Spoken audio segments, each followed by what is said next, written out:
Caught my fiancée sneaking into a motel with her boss, so I waited until our wedding day to reveal the footage in front of both families. What happened next left everyone frozen. For context, I'm Hendrix, 29, commercial real estate broker. I was engaged to Claire, 27, who worked as a luxury travel consultant. We'd been together for 3.5 years, engaged for 8 months. On paper, we were perfect. She came from old money, I came from new money. Her parents loved me because I had my SHT together financially. My parents loved her because she was cultured, beautiful, and knew which fork to use at dinner parties. The shift started in January. Claire got promoted to senior travel consultant at her agency, working directly under the owner, Roderick Vaughn, goes by Rod. 42, married, drives a white Mercedes S-Class, owns 3 luxury travel agencies across the state. Has that silver fox look that apparently makes women forget their morals. At first, the late nights made sense. New responsibilities, bigger clients, international bookings across time zones. I supported her. Brought her dinner to the office, sent encouraging texts, told her how proud I was. Like a F-king idiot. The gut feeling started in early March. Thursday night, March 7th, to be exact.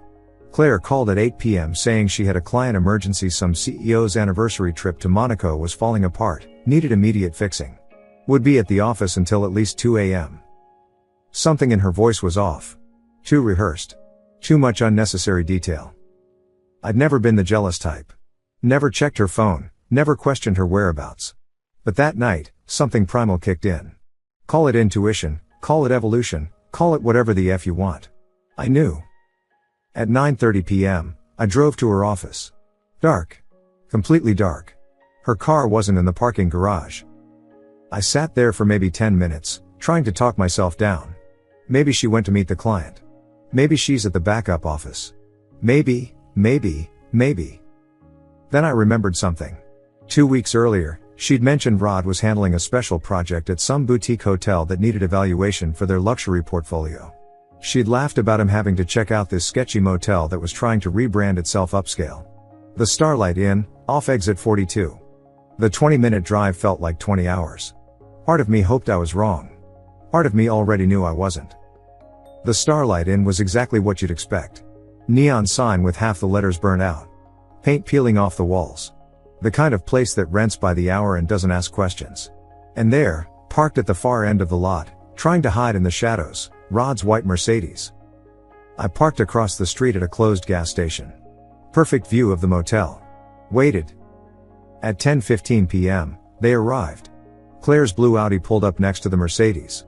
She got out wearing the dress I'd bought her for Christmas, the black one with the low back that she said made her feel confident. Rod was already out of his car, and the way they moved toward each other. There was no hesitation. No awkwardness. This was routine. He pressed her against the Mercedes, kissing her like he was trying to consume her. Her leg wrapped around his hip. His hand disappeared under her dress. Right there in the F-King parking lot. I recorded everything on my phone. Steady hands. Clear footage.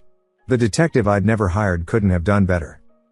They stumbled toward room 237, barely breaking contact. She was giggling, that laugh I thought was reserved for my stupid jokes. He had his hand on her sauce, squeezing it like he owned it. The room was on the ground floor. The walls of that SHT hole were paper thin. I stood outside for exactly 3 minutes and 47 seconds. Long enough to record her moaning his name. Long enough to hear her say things she'd never said to me. Long enough to hear him promise he'd leave his wife soon. I walked back to my car. Sat there until 1:47 a.m. when they finally came out. Recorded them kissing goodbye. Recorded her fixing her dress. Recorded him slapping her sauce as she walked to her car. Recorded everything. She texted me at 2:23 a.m., finally heading home baby. Crisis resolved. Client is happy. Can't wait to cuddle. Love you. I replied, great job babe. I'm already asleep but I'll see you in the morning. Love you too. Then I sat in my home office until dawn, backing up the footage to 3 different clouds and 2 external drives. Edit 1, 2:15 a.m. To answer the common questions, yes, I got tested. Clean. Yes, I talked to a lawyer. Yes, I'm in therapy now. No, I don't regret a single F-King thing. Edit 2, 2:47 a.m. For those asking why I didn't confront her immediately, would you rather catch one rat or destroy the whole nest? Update 1. The performance begins. The morning after the motel, I made Claire breakfast in bed. Her favorite, Belgian waffles with fresh strawberries and whipped cream. Brought it up on the antique serving tray her grandmother had given us as an engagement gift. "What's the occasion?" she asked, surprised. "Can a man spoil his future wife?" I kissed her forehead. "You've been working so hard lately. You deserve to be pampered." The smile she gave me was radiant. The same smile she'd probably given Rod 12 hours earlier. For the next 2 weeks, I became the world's greatest fiancé. Flowers delivered to her office every Monday and Thursday. Surprise lunch dates where I'd listen to her complain about difficult clients, Rod always hovering in the background of her stories, the supportive boss who was really helping her career. I insisted we accelerate wedding planning. "Why wait?" I told her. "When you know, you know." She was thrilled. We met with florists, tasted cakes, finalized the menu. I let her pick everything. Whatever made her happy. The whole time, she'd get texts that made her smile. "Work stuff," she'd say, quickly putting her phone face down. But here's where I got strategic. I befriended our wedding venue's AV technician, Kenny. 23, needed money for grad school. I hired him to create a special surprise montage for the reception. Paid him $2,000 cash to make sure the system was perfect and that he'd be there personally to run it. Told him it was a video compilation from friends and family who couldn't attend. He was touched by my romanticism. Meanwhile, I started documenting everything methodically. When Claire left her phone unlocked while showering, I photographed conversations. Nothing too invasive at first, didn't want to risk her getting suspicious if messages showed as read. But one morning, she forgot her phone entirely, rushed to work without it. The texts with Rod were a goldmine of stupidity. "Rod, last night was incredible. You do things to me my wife never could." "Claire, stop. You're making me blush at my desk." "Rod, that's not the only place I want to make you blush." "Claire, God, I wish you could just leave her already." "Rod, soon baby. After the Peterson acquisition closes. I need the capital from the joint assets first." "Claire, I know. It's just hard pretending with G. He's sweet but there's no passion. Not like with us." "Rod, he's your stability. I'm your excitement. Perfect arrangement for now." "Claire, sometimes I feel guilty. He really loves me." "Rod, love doesn't pay for the lifestyle you deserve. His portfolio does." I screenshot everything. Every single message. But the real gift came when I found her journal. She'd hidden it in her underwear drawer, classic. Pages and pages about her impossible situation. How she loved the security I provided but craved the danger Rod represented. One entry particularly stood out. April 3rd, sometimes I look at the wedding dress and feel like a fraud. But then I remember what Mom always said, marry for stability, find passion elsewhere. G will be a good husband, a good father. He'll never cheat, never leave. He's safe. Rod makes me feel alive in ways G never could. Maybe after a few years, after kids, G won't even care if I have my fun on the side. He seems like the type who'd rather avoid conflict than face ugly truths. I photographed every page. The GPS tracker I placed on her car confirmed the pattern. Every Tuesday and Thursday, client dinners that always ended at the Starlight Inn. Sometimes Sunday afternoons, gym and shopping with Felicia that were really 3-hour F sessions at Rod's lake house while his wife visited her mother. I started reaching out to Sasha, Rod's wife, anonymously. Created a burner email, sent her little hints. Nothing explicit, just suggestions to check his credit card statements and ask about the Tuesday evening client meetings. Plant the seeds, let her water them herself. 3 weeks before the wedding, Claire came home with scratches down her back. "Jesus, what happened?" I asked, concerned boyfriend voice perfect. "Oh my God, it's so embarrassing. I was trying on wedding jewelry at that vintage place downtown. The clasp on this necklace got caught on my dress zipper. The saleswoman tried to help and basically clawed me trying to untangle it. Ouch. Want me to put some Neosporin on it?" "You're so sweet, baby." "Yes, please." I carefully tended to the scratches that were obviously fingernail marks, noting the spacing was consistent with a man's hand. Took photos when she fell asleep. The bachelor party was the Saturday before the wedding. Dante knew something was up. I'd been too calm, too focused. After enough whiskey, I told him everything. Showed him the footage. "Jesus F. King Christ, Hendricks. Why haven't you confronted her?" "Because I want witnesses." Witnesses, 200 of them. Including her parents, his wife, and everyone she's ever wanted to impress. Dante stared at me for a long moment. Then he raised his glass. You beautiful, vindictive tart. We spent the rest of the night refining the plan.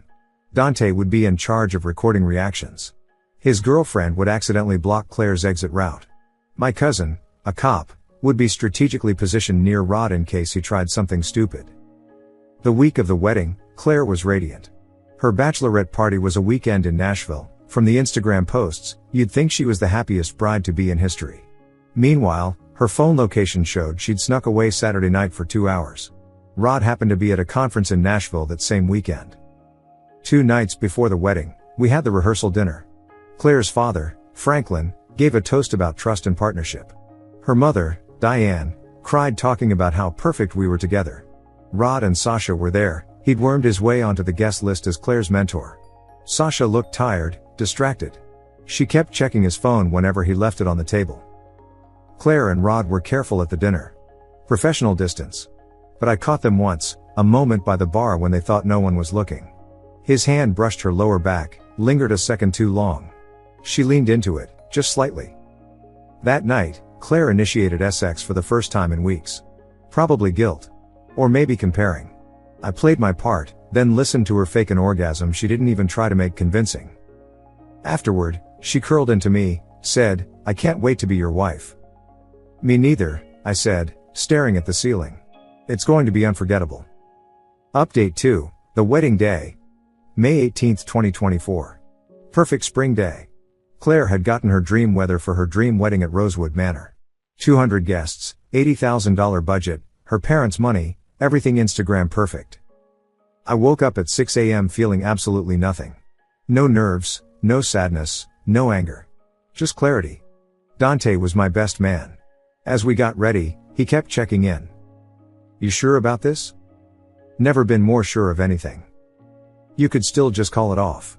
Show her the evidence privately. She made her choice in private. She can face the consequences in public. The ceremony was scheduled for 4 p.m. Garden setting, white roses everywhere, string quartet playing. Claire's vision board come to life.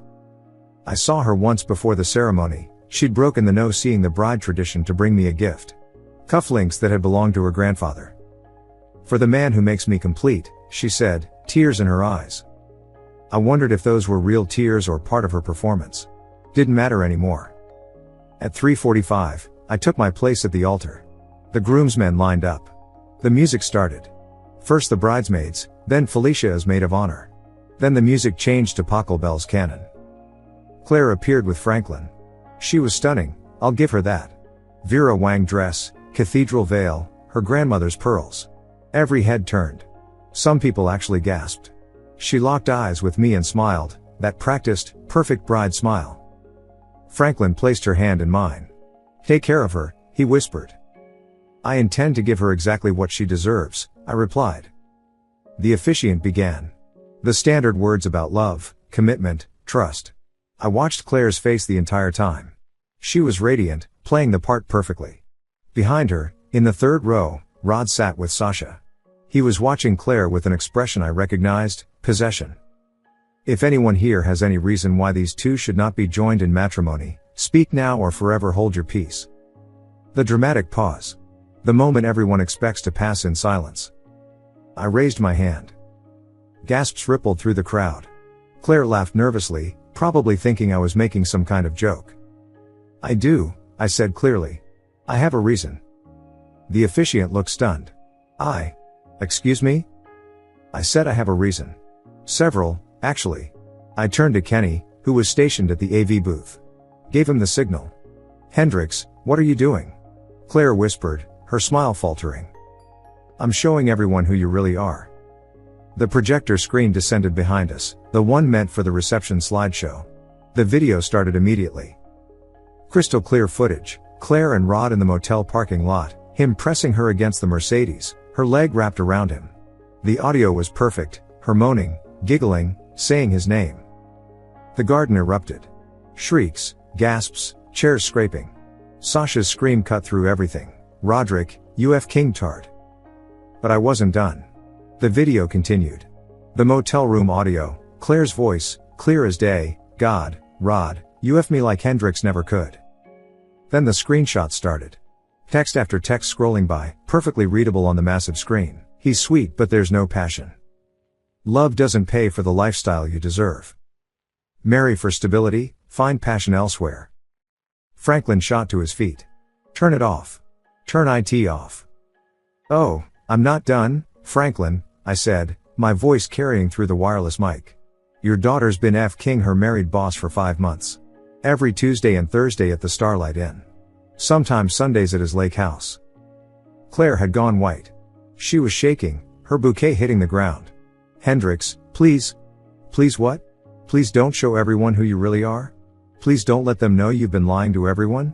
Please don't mention that you were planning to keep F-king him after we were married? More screenshots. The journal entries. Photos of the scratches on her back. The GPS tracking data showing her at the motel. Rod tried to run. My cousin stepped in front of him. I'd sit down if I were you. Sasha was already on the phone, screaming at someone, probably her lawyer. Claire's mother, Diane, was sobbing. Several of Claire's friends were recording everything on their phones. The officiant had backed away, looking like he wanted to disappear. The wedding is off, I announced. Obviously. I turned to Claire, who was now ugly crying, mascara streaming down her face. I'm keeping the house, it's in my name. You have 48 hours to get your stuff out. The locks will be changed Monday morning. Hendrix, wait, please, let me explain. Explain what? How you accidentally fell on his DK twice a week. How you accidentally wrote about using me for my money. How you accidentally planned to keep cheating after we were married. I pulled the engagement ring box from my pocket, the one she'd returned to me for the ceremony. I'll be returning this. The prenup we signed has an infidelity clause, by the way. Your lawyer might want to review that. Franklin approached me, his face purple with rage. But not at me. He turned to Claire. You've humiliated this family. You're no daughter of mine. Daddy, please. Don't. Just. Don't. The crowd was dispersing in chaos. Some people were comforting Diane. Others were surrounding Sasha, who was now shriek laughing hysterically. Rod tried to approach his wife but she threw her champagne glass at him.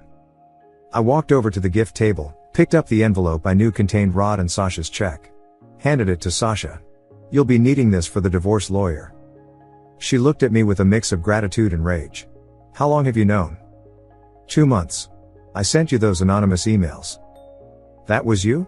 She started laughing again. You brilliant F-king tart. Claire tried one more time, grabbing my arm.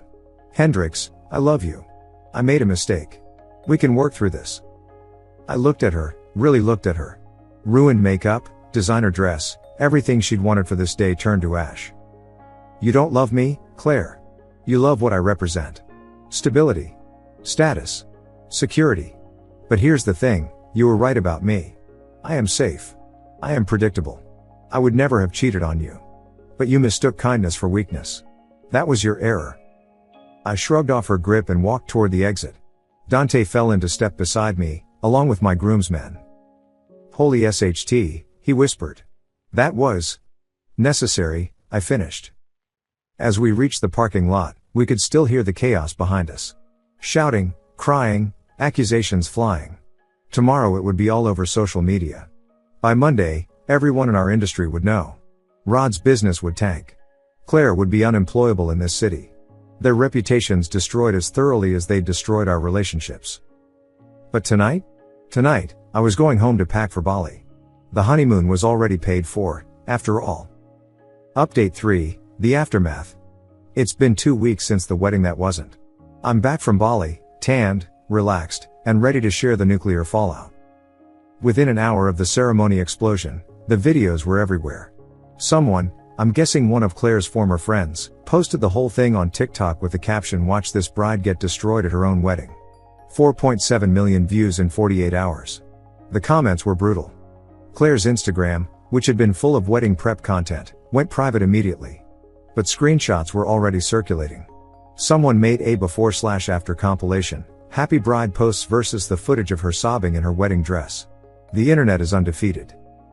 That night, while I was calmly packing for Bali, my phone exploded. 47 missed calls from Claire. 132 text messages ranging from "please let me explain to you've ruined my life" to "I'll KL myself if you don't talk to me." 23 calls from her mother. 18 calls from her father. 15 calls from Rod, blocked after the first one. I responded to exactly one text, from Franklin: "The locksmith will be there Monday at 9 a.m. Have her stuff out by then." His response: "Understood." Dante came over that night with bourbon and updates. Sasha had already filed for divorce and posted on Facebook, "After 15 years of marriage, I discovered at a wedding today that my husband has been having an affair with a woman young enough to be his daughter. The marriage is over. I'm taking everything." Rod's business imploded by Tuesday. 3 major corporate clients pulled their contracts after the video went viral. Turns out, nobody wants their luxury travel managed by a company whose owner FS his employees and destroys marriages. By Thursday, he'd laid off 6 people, including Claire. By Friday, there were rumors he was looking to sell the agencies. Claire tried to stay with Felicia, but that lasted exactly one night. Felicia called me the next day. "I can't have her here. She won't stop crying and she keeps trying to convince me you're the villain." Where's she going? Back to our parents. Dad isn't speaking to her, but Mom convinced him to let her stay in the pool house. How's that going? Dad removed all the furniture except a bed and a dresser. Says she can earn back furniture through demonstrations of character. She has to be in by 9 p.m. No overnight guests. It's like she's 16 again. The professional fallout was swift. Claire applied to 12 travel agencies in the city. Word travels fast in the luxury travel industry. Nobody would touch her. Her LinkedIn went from senior travel consultant at Vaughn Luxury Travel to seeking new opportunities to completely deleted within 10 days. Rod's wife Sasha, on the other hand, turned into a local hero. She started a support group for women who'd been cheated on. Posted daily updates about the divorce proceedings. Got a KLR lawyer who found out Rod had been using company funds for the motel rooms.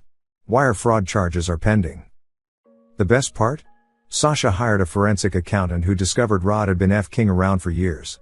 Claire wasn't special, she was just the latest. There were at least 3 others before her.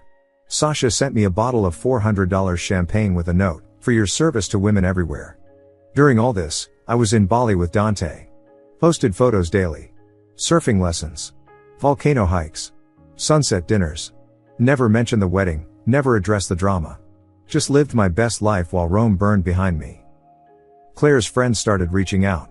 The consensus was split, half thought I was a savage legend, half thought I went too far. Julia, oops, using the name now, but F it, sent me a particularly interesting message. She used to brag about how she had you wrapped around her finger. Said you were her retirement plan while Rod was her entertainment. We all knew but nobody wanted to be the one to tell you. I'm sorry. 3 of Claire's bridesmaids Venmo'd me their share of the bachelorette party costs. Seems only fair you get this back, one wrote. The wedding vendors were surprisingly cool. The photographer sent me all the getting ready photos he'd taken of Claire before the ceremony with a note, "Thought you might want these for your lawyer." Noticed the hickey on her collarbone she had to cover with makeup. The venue coordinator refunded half the cost. Nobody's ever had the balls to do what you did. The footage from our security cameras has been deleted, as requested. Kenny, the AV guy, became a legend at his graduate school. I helped execute the most savage revenge plot ever, became his party story. He sent me a message, "If you ever need any AV work done, I'm your guy for life." But here's the kicker, the part that makes all of this worth it. Last Thursday, I was at a client dinner when I ran into Patterson, one of the city's biggest real estate developers. He pulled me aside. "Heard about your wedding situation. News travels. That it does.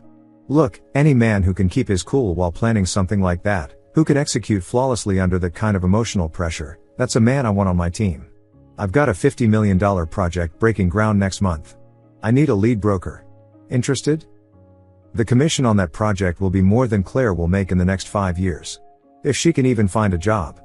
Yesterday was supposed to be our 1-month anniversary. Claire sent me a final email, the others had bounced back because I'd blocked her. She'd created a new address just for this. Hendrix. I know you hate me. I know I destroyed everything. I know there's no forgiveness possible. But I need you to know the truth. Yes, I cheated. Yes, I was planning to keep seeing Rod. Yes, I saw you as safe and stable rather than passionate. But I did love you, in my own broken way. You were my safe harbor. The person I could count on. The one who would never hurt me. I see now that I mistook your kindness for weakness. Your patience for passivity. Your love for something I could exploit. The woman in that video, saying those things, that's who I became, not who I wanted to be. You didn't destroy me at that wedding. You held up a mirror, and I couldn't stand what I saw. I'm in therapy now. Not to win you back, I know that bridge is ash. But to figure out how I became someone capable of such cruelty. You won. Completely. My life is ruins. My reputation is destroyed. My career is over. My family barely acknowledges me. I'm 27 years old and I'm starting from less than zero. I hope that brings you peace. Claire. I read it twice. Then deleted it. No response needed. No closure required. She's right about one thing, I won. Not because I destroyed her, but because I freed myself from her.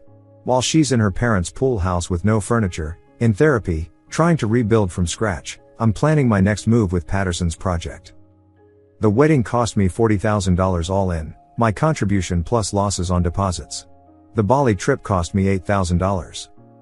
The look on her face when she realized everyone she'd ever wanted to impress was watching her exposed as a cheating, gold-digging liar? Priceless. Final update, 6 months later. Said I was done updating, but figured I owed you all closure on how this nuclear revenge aged. Got a call from Felicia last week. We'd stayed friendly, she was as disgusted by her sister's behavior as everyone else. She wanted to meet for coffee, had something to tell me. Claire's pregnant. 3 months along. The timeline puts conception right around the wedding disaster. Could be mine. Could be Rod's. Apparently, she doesn't know and is too scared to get a paternity test. What's she going to do? I asked. Mom and Dad are making her keep it. Catholic guilt and all. Dad says it's her chance at redemption through motherhood or some SHT. And Rod? Filed bankruptcy last month. Sasha took him for everything. He's living with his brother in Jersey, working as a car salesman. So she's keeping a baby when she doesn't know who the father is, has no job, no money, and lives in her parents' pool house? Pretty much. She wanted me to ask if you'd consider a paternity test. Absolutely. My lawyer will coordinate it. Here's the thing, if it's mine, I'll step up financially. Child support, college fund, the works. The kid didn't ask for any of this. But Claire will never get another cent beyond what the court mandates. No co-parenting, no playing family. Just a check every month and supervised visitation if the court requires it. Felicia said Claire's been working at a call center for $15 an hour. Still in therapy. Lost most of her friends. The former Instagram influencer who used to post daily outfit photos now has a private account with 47 followers. Meanwhile, I closed the Patterson deal. Biggest commission of my career. Bought a new place, penthouse with a view of the city. Started dating again, nothing serious. Trust takes time to rebuild, even with innocent people. Dante's getting married next spring. Made me his best man. His fiancée specifically requested I don't give a speech about marriage. Fair enough. Sasha and I became weirdly good friends. She got the lake house, sold it, used the money to start an interior design firm. Sends me client referrals. We laugh about it now, how Rod and Claire thought they were so clever, sneaking around like teenagers, while we were playing chess. Last week, I was at a steakhouse downtown when I saw them. Claire and her mother, having dinner. She was obviously pregnant, wearing a basic maternity dress from Target. No makeup. Hair in a simple ponytail. She looked exhausted. She saw me. Our eyes met across the restaurant. For a moment, time stopped. Then I raised my glass of wine and a mock toast, smiled, and turned back to my date, a surgeon from the hospital district who actually has her SHT together. I could feel Claire staring at me for the rest of the dinner.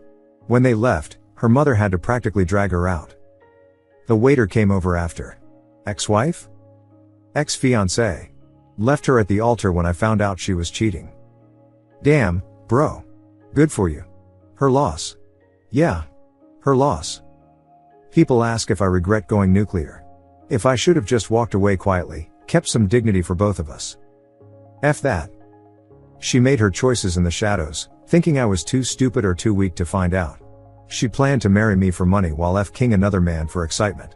She would have stolen years of my life, maybe given me kids that weren't mine, definitely exposed me to STDs, absolutely continued cheating while I played the fool.